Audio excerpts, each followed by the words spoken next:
Hello and welcome to our latest unboxing video. I'm Eliza here at the Hatfield Public Library and I have a really big box of adult nonfiction. It's actually more than I usually do in one video, but I just really want to get all these books on the shelf. So I'm just going to go through them at a pretty brisk pace, starting with the complete Eldercare planner. By Joe Loverid. Says learn about aging in place strategies, ways to pay for long-term care, use technology to help with caregiving. Sounds good. Sounds like a lot of people need that.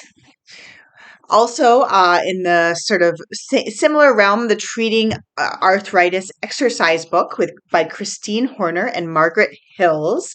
And so, if you are having arthritis problems, this is some exercises you can do that might hopefully help, because I know that arthritis is notoriously difficult to relieve. Well, You Were Out, an intimate family portrait of mental illness in an era of silence.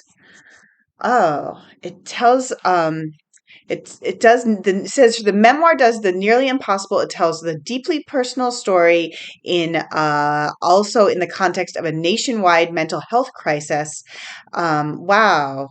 Wow. So it's about a woman growing up in 1960s Chicago, one of 8 kids, and it sounds like the mother and the father and a number of the children all had different mental illnesses.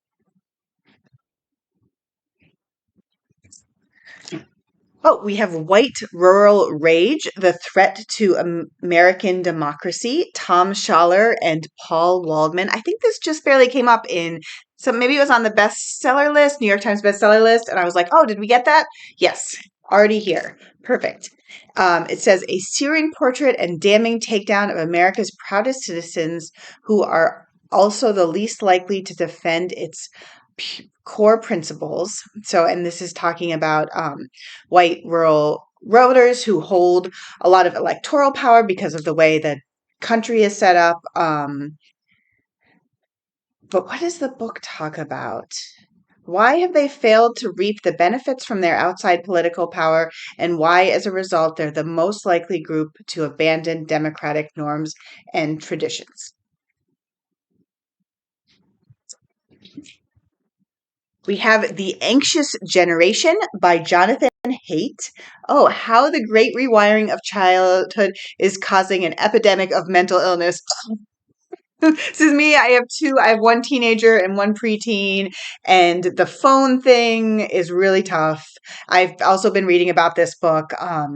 Yeah, yeah. It's hard to know what to do. It definitely feels like uncharted territory, and you sort of think going in like, yeah, we can do this, and then it's so complicated. Joanne Reid. I'm sorry, that's the author. Medgar and Myrlie by Joanne Reid. And this is the story of Medgar Evers and the love story that awakened America. Oh, look, there's this picture of them on the cover. Um, so Okay, so this is about the assassination of Medgar Evers. I will confess I'm not very familiar with this story. It's about a couple who fell in love, and then Medgar was the field secretary for the Mississippi branch of the NAACP. Um, and yeah, yeah, he was assassinated by the Ku Klux Klan in 1963. So this is great. I have not heard about this. This is wonderful that a book is, I like that books are starting to come out more and more about some of these stories that we maybe should have learned about in history class and didn't. The Secret Lives of Booksellers and Librarians, True Stories of the Magic of Reading by guess who? James Patterson snuck into my nonfiction box, co-written with Matt Eversmann. James Patterson, even though sometimes, because he has so many books, but he actually is a really big supporter of libraries. So that's great. Get It Together, Troubling Tales from the Liberal Fringe by Jesse Waters, who is a sort of, I guess, a right-wing, a radio, or, I'm sorry, a white, he's a Fox News primetime host.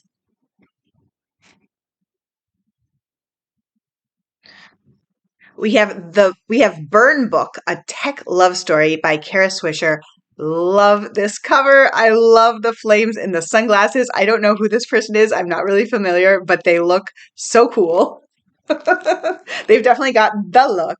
So it turns out Kara Swisher is an award-winning journalist. It says witty, scathing, also fair accounting of the tech industries, its founders who wanted to change the world, but broke it instead. And it says part memoir, part history. So it sounds like there is a personal element.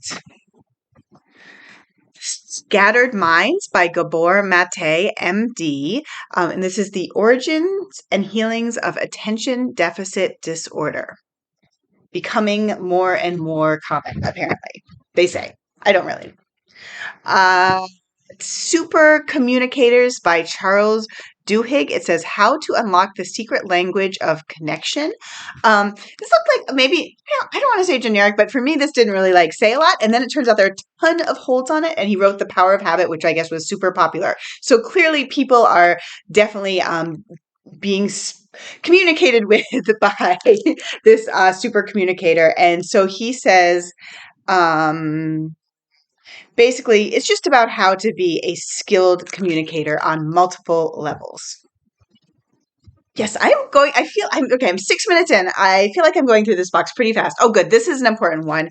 This is The Deerfield Massacre by James L. Swanson, a local, very local for us. This occurred just up the road, and Hatfield was affected by similar attacks and battles. It says a surprise attack, a forced march, and the fight for survival in early America.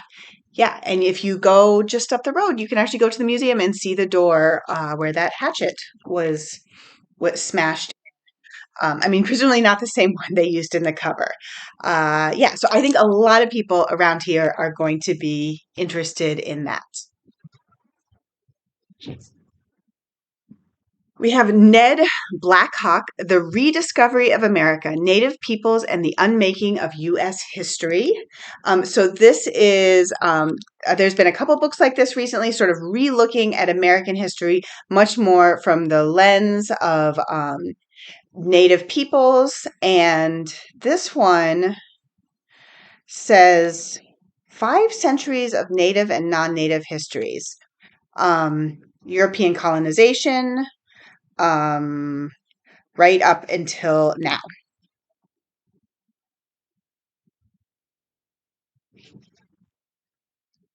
This is called The EXvangelists by Sarah McCammon, Loving, Living, and Leaving the White Evangelical Church. So this is a memoir. I feel like it's kind of self-explanatory. She grew up evangelical and left the church, but it also, I think, sort of maybe talks about some of the leadership in the church in a way that's drawn a lot of attention. Mostly What God Does by Savannah Guthrie. It says Reflections on Seeking and Finding His Love Everywhere. So this is a spiritual book about personal relationship with God. Starkweather by Harry Maclean, The Untold Story of the Killing Spree That Changed America.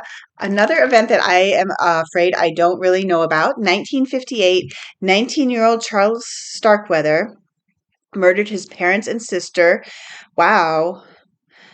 Murdered the parents and sister of his 14-year-old girlfriend and possible accomplice. And then they drove to a farm where they killed a farmer.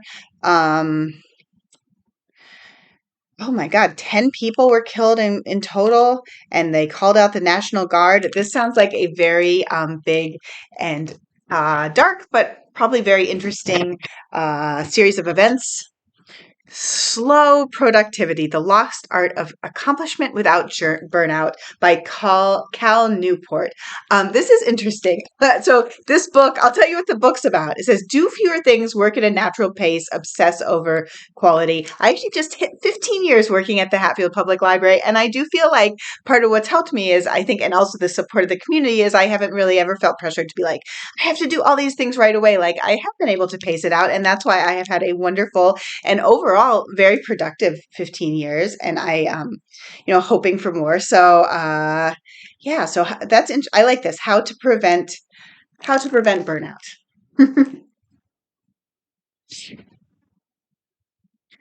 Tracers in the Dark, The Global Hunt for the Crime Lords of Cryptocurrency, by Andy Greenberg, award-winning author of Sandworm. A new breed of investigators who cracked the Bitcoin blockchain. Oh, wow. I don't know a lot about that, but sounds interesting. I'm past 10 minutes. This is longer than I usually go. I have four more books. I'm just gonna go for it. We have It's Not You, Identifying and Healing from Narcissistic People by Ramani Durvalasula, PhD.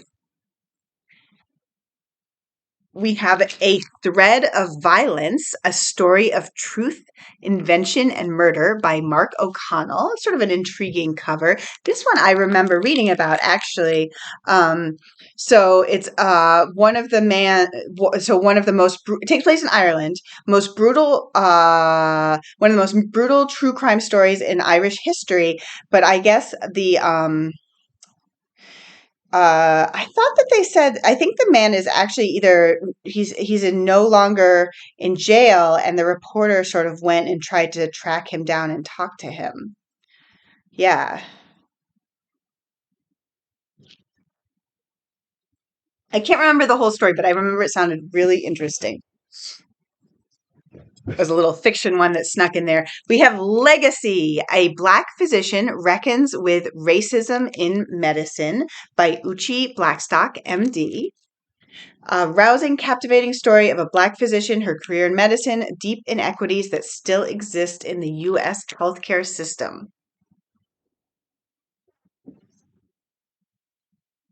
The Grift, this is my last book, The Downward Spiral of Black Republicans from the Party of Lincoln to the Cult of Trump by Clay Kane. Oh, look at these dramatic black papers. So this is talking about the history of the Black Republican Party, starting with sort of on a trajectory from Frederick Douglass to now, where we have like Tim Scott and Clarence Thomas. Huh. Yeah. So another thing that I don't know a lot about, and I think hasn't been certainly talked that much about, so that seems good. I now have an empty box. Super excited. Only took me 13 minutes, and now we have lots of books to put out on the shelf. So I hope everybody comes and gets them soon. Bye.